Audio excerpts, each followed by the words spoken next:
उस रोज़ उन्होंने नए कपड़े ज़ेबतन किए। अपने घर पे पहुँचे, घर वालों ने वालदा देखते के साथ ही कहा कि आपके अब्बू कहाँ हैं।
बासठ साला मोहम्मद फारूक कबीर का ताल्लुक कराची से था।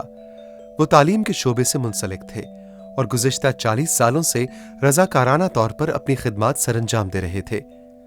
वो अपनी खुश अखलाकी और मिलनसारी की वजह से पहचाने जाते थे। 28 दिसंबर 2009 को लाइट हाउस कराची के मकाम पर होने वाले धमाके में वफात पा गए। उनके लवाहिकीन में उनकी बीवी के अलावा 3 बेटे और 1 बेटी शामिल हैं।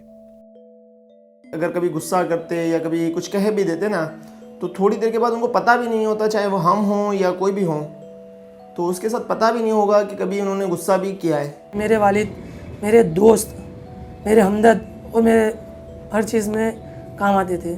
खाने पीने के शौकीन थे, ये पकाओ वो पकाओ, ये खाएंगे वो खाएंगे, इससे बहुत शौकीन थे।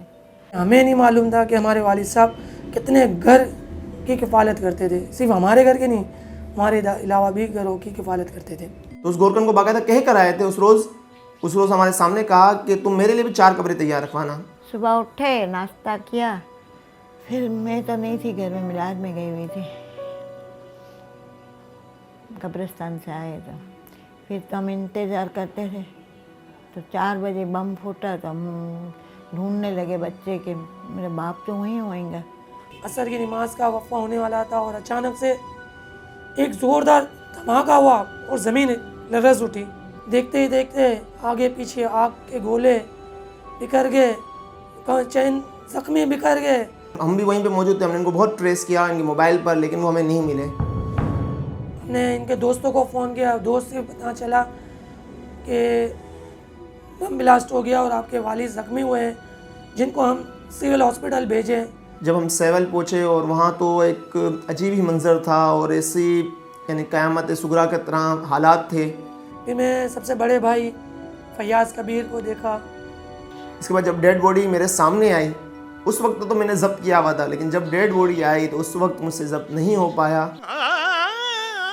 अगर मेरे वालिद साहब के कातिल मेरे सामने आ जाए तो मैं उनको बड़े रोड पे सूली पे लटका दूँ। पाकिस्तान के अंदर कोई भी दहशतगर्दी का वाक़या होता है तो उसको देखकर हमें अपने फादर सबसे पहले याद आ जाते हैं। वो मोहब्बत करने वाले वालिद अब हमारे दरमियान नहीं रहे।